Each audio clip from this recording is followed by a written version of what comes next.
งานที่ใดมาชิ้นงานใหม่ๆไอ้สิ่งนี้ได้มาบ่ค่อยสมบูรณ์แตกบินไปสร้างกระสีซ่อมแซมก็ต้องซ่อมหาได้ซ่อมโดยการใส่ไม้เศษทำมาแล้วอันนี้ละก็ต้องซ่อมให้เต็มส่วนนี้เต็ม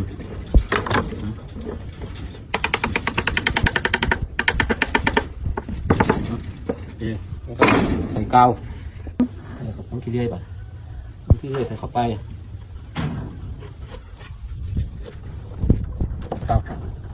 กาว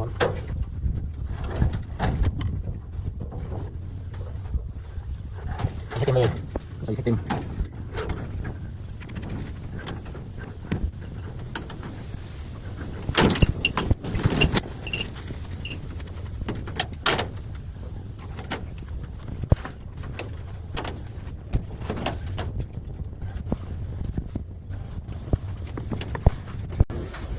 ใส่ให้เต็ม